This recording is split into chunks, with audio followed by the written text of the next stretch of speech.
You are listening to the International Radio Report. Your reactions are much appreciated. Feel free to send them to radioreport@yahoo.com. That is, radioreport@yahoo.com. Thank you. Welcome, everybody, to the International Radio Report for Sunday, December the 3rd, 2023. Yes, we are into the month of December already. My name's Sheldon. Jill is here with me as usual. We thank you all for tuning into our show. We have an email address for you if you'd like to contact us, radioreport@yahoo.com. You can listen to our show live streaming or archived at ckut.ca, the website for CKUT Radio at 90.3 here in Montreal. Our Facebook group, International Radio Report, we have some new members this week. John in Lancaster, Pennsylvania, Pat here in Montreal, John in Butte, Montana, and Michael. Michael, we're not sure where he is. We welcome them all. We're at 949 members. You can join easily by going on Facebook and looking for International Radio Report. Our YouTube channel, where you can find all of our programs, including the latest edition. Look for us on YouTube at IRR. You can subscribe to the channel as well. 906 subscribers on there. And we do have an X account at IRRCKUT, 36 followers there. If you'd like to follow us, please do so. We'll get right to a whole lot of stories for you this week, unlike last week where we did a special program because there was nothing going on in the world of radio. So we did get a lot of good reaction, though, to the show. We featured a lot of radio clubs, except I forgot one that I should have mentioned. So we're going to mention them here today. It is the Worldwide TV FM DX Association, and you can find them at WTFA.org. The Worldwide TV FM DX Association is the only radio club in North America that caters to the TV and FM DXers, as well as those who DX the 30 to 50 megahertz utilities and weather radio channels. Join the organization for just $10. It's a one-time joining fee. You never have to pay a renewal fee. So one shot, $10, you're a member for life. The club features original apps such as the W-Logger, Prop Logger, FM database, and the Radioland app developed by WTFDA members for the DX community. By becoming a member, you'll get access to the W-Logger, the real-time prop logger, access to the WTFDA forums, and a WEAM social media group. So a very specialized club. They've been around for quite a while. I'm not sure exactly how long, but they do publish regularly with a club bulletin. And so you can check them out. We'll put a link up to that club. All right. Next up, we have sad news to report, especially for people here in the Montreal area who may have been familiar with the name of Stanley Asher. We are sad to announce the passing of Stanley Asher peacefully at his home, surrounded by his loved ones, on Sunday, November the 26th. Beloved husband of Sharon for 62 years. Stan will be sadly missed by his colleagues and legions of students, his radio collaborators and fans, and by all who knew him and loved him. Stan made a rich and significant contribution to the Montreal Jewish community through his literary walking tours, documentary films, and radio broadcasting. A friend of his, a friend of ours, Howard Gontovnik, wrote the following. I met Stan many years ago and worked with him at Radio Centreville and at Radio Shalom. He was a humble and respectable person, whether as a teacher at John Abbott College, a lecturer, a writer, and a broadcaster. His love for his wife Sharon and his family was at the forefront of his life.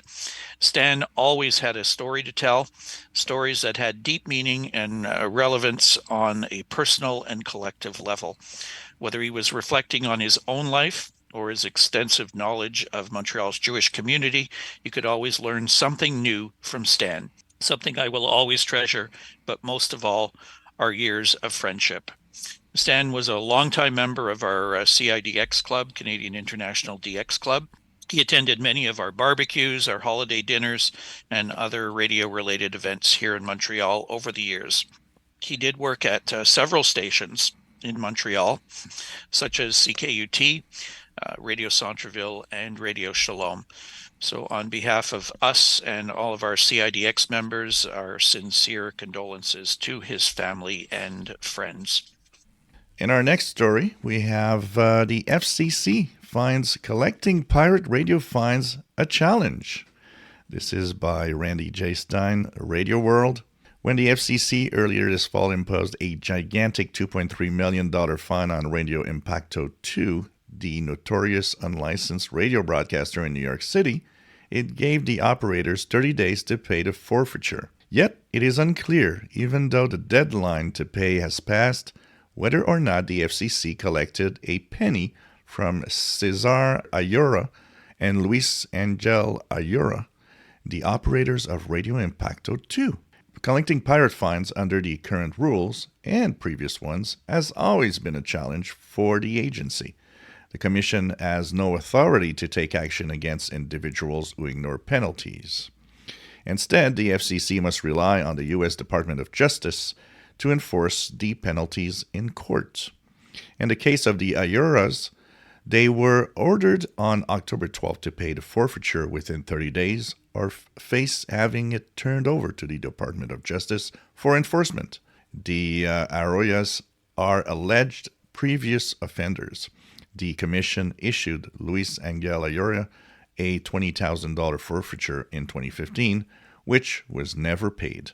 However, in 2016, the U.S. Marshals Service seized the Ayora's broadcasting equipment, according to a previous Radioworld reporting. How much priority the DOJ gives to collecting fines is also unclear. Washington attorneys have told Radioworld previously the DOJ has other higher priorities, like drugs and crimes of violence, rather than pursuing pirate radio broadcasters. Scott Flick, a communications attorney, said it's likely the FCC isn't looking to collect issued fines, but rather to deter offenders and emphasize the others that pirate radio is risky business. The FCC will still need to pursue collection of pirate radio fines through the Department of Justice in order to make that deterrent effect real enough. Flick told Radioworld being sued by the DOJ for the collection of the fine is likely a sufficiently painful process to deter most individuals, whether the fine itself is ever actually collected or not. Flick said he agrees with other observers that issuing fines that no one ever seeks to collect won't scare many pirates into stopping the practice. My assumption in most cases is the defendants don't have the assets to pay even much smaller fines, he said in an email. The FCC asked for more authority to collect delinquent fines from illegal broadcasters. Pirate radio is an unauthorized transmission of radio signals on the frequencies in or adjacent to the FM and AM radio bands. The FCC doesn't get to keep the money collected as a result of fines, according to the agency. The amounts are deposited with the U.S. Treasury. Kind of hard to get the money, and if it's too hard to get the money, pirates will continue to be on the air. I would think that, just having a letter or a call or the visit of the Department of Justice is probably good enough to just stop. Yeah, I think the knock on the door with a couple federal agents saying, we're coming in and taking your equipment or something would probably have a lot more impact than trying to issue fines that, I don't think anybody would be able to or would even consider paying $2.3 million. So why even bother? Do something concrete where you can go in, shut them down, take the equipment. They've done this in the past. Why not just go the same route? I think it would be much more effective.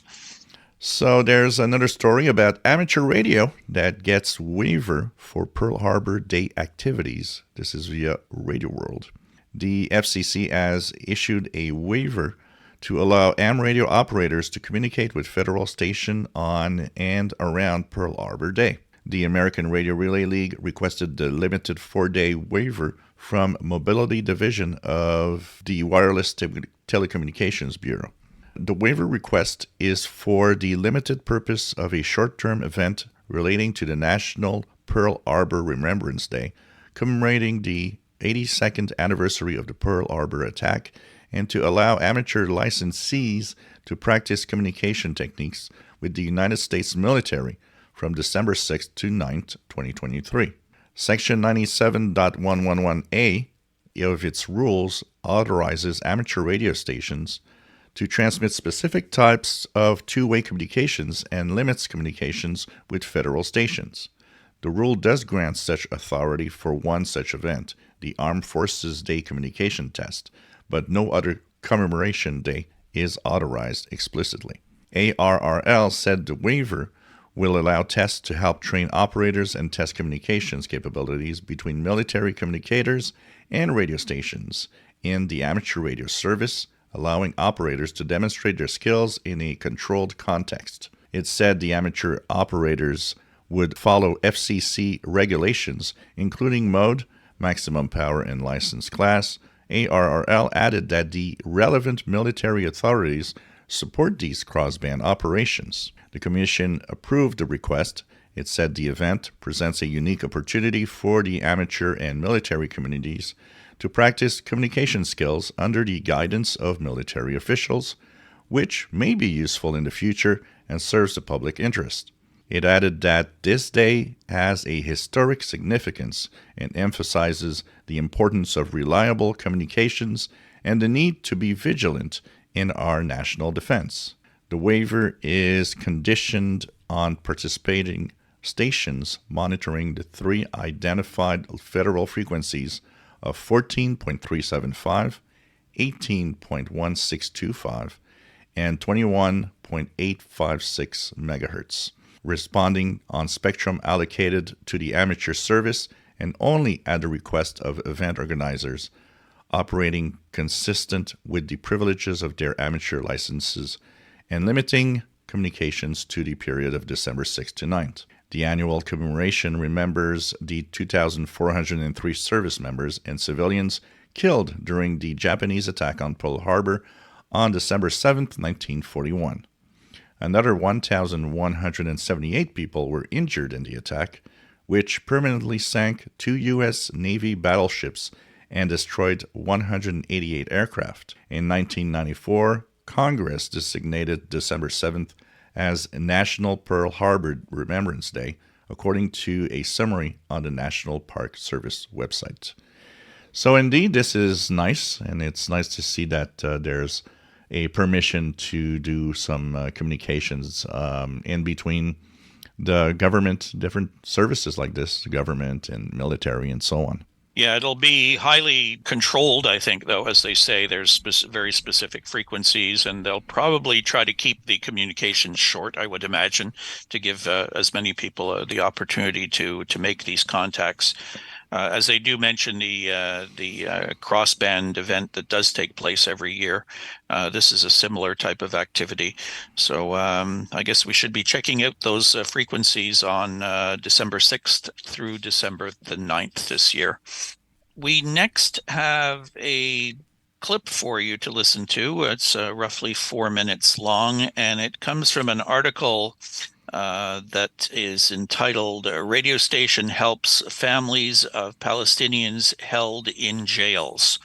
So we'll take a listen to this report that comes from CNN.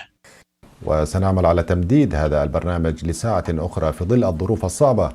A lifeline, keeping some connection between families torn apart. Callers send in voice notes to radio presenter Murad Abu al-Saba.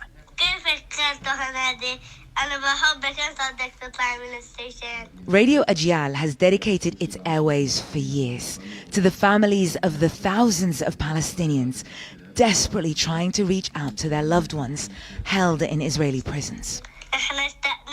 The young listener's aunt, a Palestinian activist, was arrested by Israeli authorities, along with thousands of other Palestinians, after Hamas's deadly October 7th attack. The station is trying to support the families, so desperately waiting for any news from inside Israel's prisons. We have 3 phone lines here to receive messages from families of the prisoners. Because of the volume of the calls, people weren't getting through. So we've started making promo announcements. If you can't get through, send us a voice note over WhatsApp. In the horrifying aftermath of the Hamas attack, Israel not only carried out mass detentions of Palestinians, but is denying prisoners all family contact. This is the only way their families can reach out. The sheer volume of messages, evidence of the realities of imprisonment here. Israeli law allows Palestinian prisoners to be detained indefinitely, without trial or stated charge. The families don't even know whether the prisoners get to hear their messages, but that doesn't stop them from sending them. The Israel-Hamas hostage swap, exchanging 150 Israeli-held Palestinian prisoners, women and teenagers, for 50 Hamas-held hostages, means that for now there is some hope for both Israeli and Palestinian families. We are going to meet a Palestinian lady who one of her loved ones is coming home. But as ever, in this context and in this situation, it's never that simple. Families on both sides, even those who are awaiting the return of those who love, are also dealing with the reality of those who won't be coming home. Iman al-Barghouti's sister-in-law, Hanan, was arrested alongside her 3 sons. The sons remain in prison. Hanan is on the list to come home. Iman said neither she nor Hanan is involved in the politics of this war, yet they suffer its consequences. Now she has her sons, they get married, so they have kids. They are waiting to see their grandmother. You know, she has a beautiful relation with them. She loves everybody. In the midst of Iman's joy for Hanan, she is beginning to hope that her husband, Nail al-Barghouti, the longest-serving Palestinian political prisoner, could also be released in a swap. It is a happy day for us. We know that this will start, because that means my husband will come. My husband, Nail, who's in prison now since 44 years. When he was arrested, it was in the first time in 1978. The Barghouti family is revered by many Palestinians, deemed a threat by the state of Israel. Valuable enough to Hamas that they were included in the 2011 Israel-Hamas deal, among 1,100 Palestinians for one Israeli soldier, Gilad Shalit, after Hamas held Shalit for 5 years. Who else was swapped on that day? The man Israel says is the architect of the October 7th Hamas attack, Hamas leader Yahya Sinwar, a fact that haunts every move Israel makes as it negotiates for the release of more Hamas-held hostages, as families on both sides wait and hope. Ni'm al-Baghir, Ramallah, the occupied West Bank.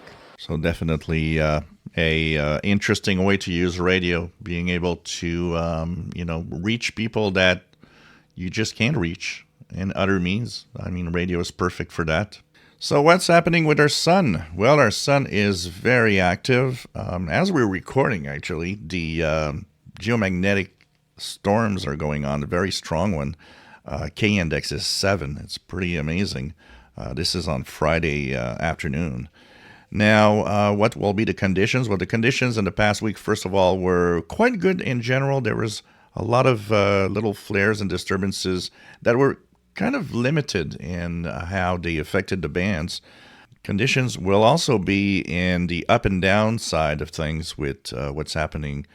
Still a lot of activity on the sun, all the sunspots. There's regular solar flares coming out of some of the spots, including sunspot AR 3500. That can actually continue flaring today and in the coming days. The sunspot number 138, solar flux 167. And if you want to witness all this changing propagation, well, you got to turn on a radio and listen. Hey, IRRL listeners, there's another program, World of Radio, now well over 2,000 weekly editions, with multiple broadcasts on 2 major shortwave stations in the U.S., WRMI and WBCQ. Also IRRS in Europe and Unique Radio in Australia. There are several chances to hear me, Glenn Hauser, on Sunday evenings, among others, and podcasts on demand. Full schedule info plus loads of other material, especially about shortwave, at worldofradio.com. We have I guess you'd call it a listening tip, although if you're listening, you probably won't hear anything. It's an interesting conundrum. But this comes from G.A. Marabello through Glenn Hauser's World of Radio. Radio Exterior de España will be temporarily forced to suspend its shortwave broadcasts. And a lot of people panicked when they heard this, that they thought, uh-oh, here's another station disappearing. Well, here's the following message direct from the station. We inform you that on December the 4th and 5th, Radio Exterior de España will be forced to suspend its shortwave broadcasts. The reason? A cut in the electricity supply beyond our control, which will affect the shortwave broadcasting center that Radio Exterior has in the town of Noblajas. The stoppage is due to some work that the Union Fenosa company has to carry out in the electrical substation of that Toledo municipality, and that will affect our facilities. So consequently, the shortwave broadcast will be suspended on Monday, December the 4th, and will continue until Wednesday, December the 6th, at the most, when the signal will resume. We apologize for this incident, completely beyond the control of Radio Exterior de España.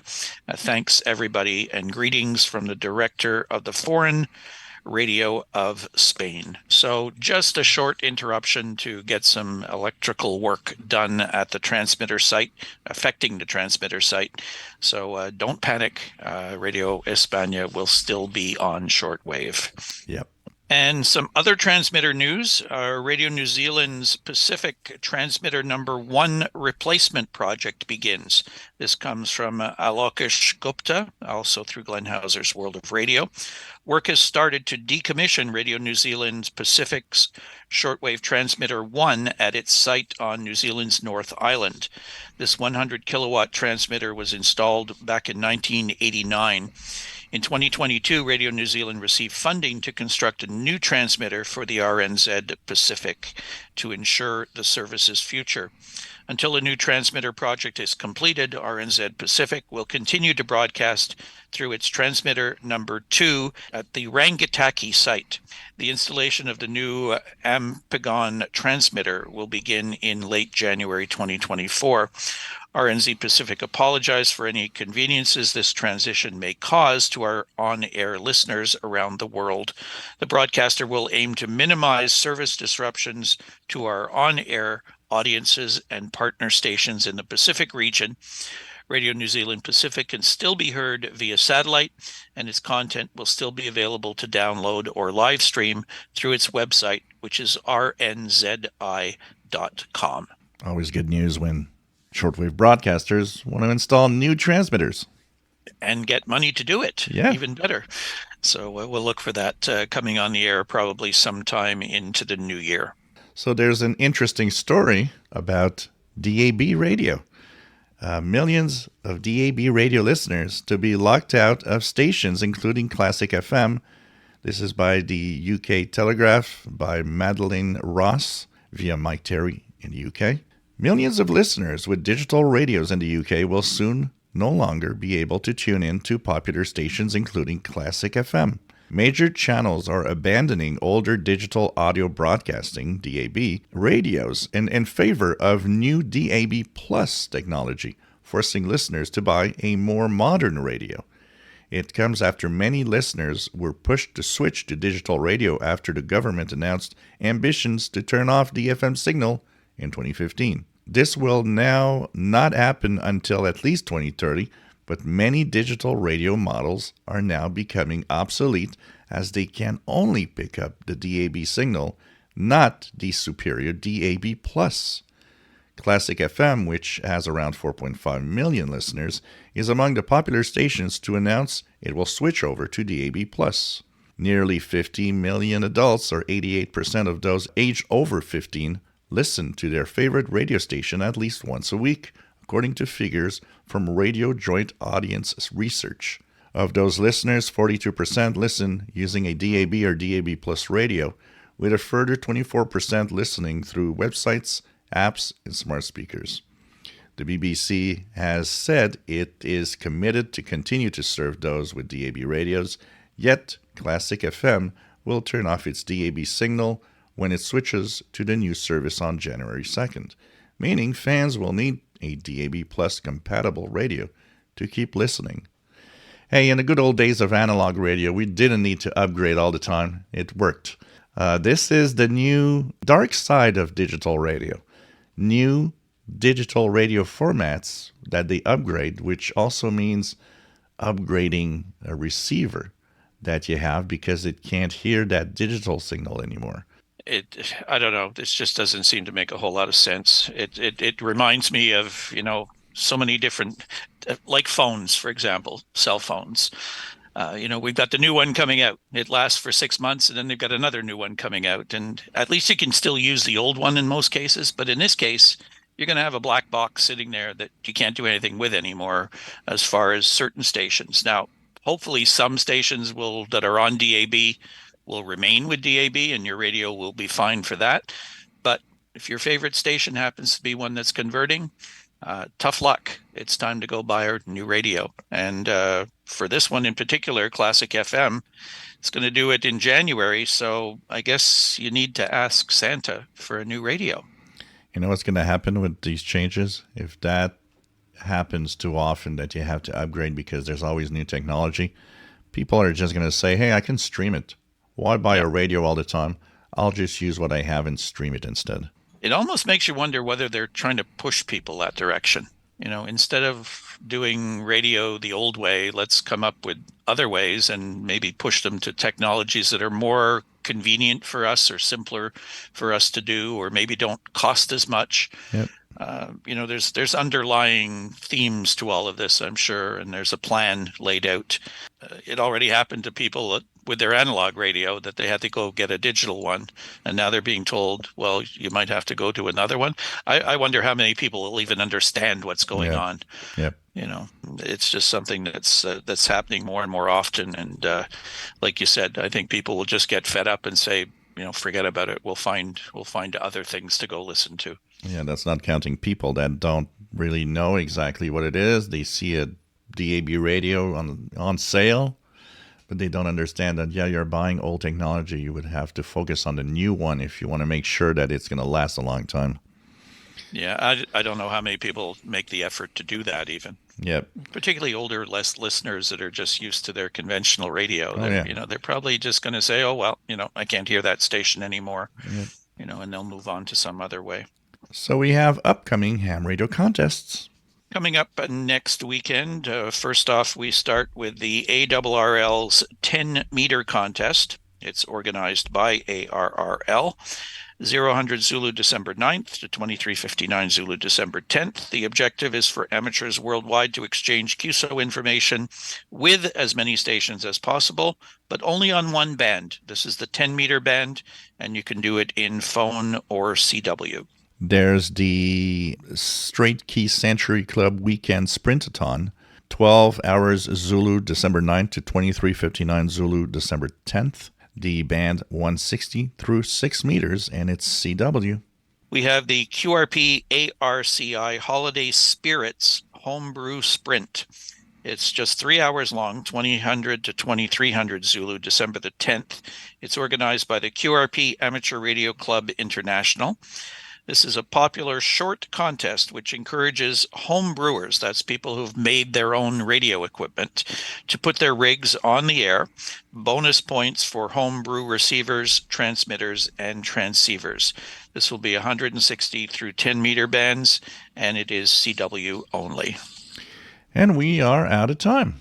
We thank you for tuning in. We will be back again next week with our next edition of the show. We'll be getting some preview information on special programming and stations and what have you for the upcoming holidays. So we'll have some of that coming up for you in the weeks ahead. So thanks for tuning in today. Check us out next week, same time, same station here on CKUT 90.3 for the next edition of the International Radio Report. Have a great week, everybody. Bye-bye.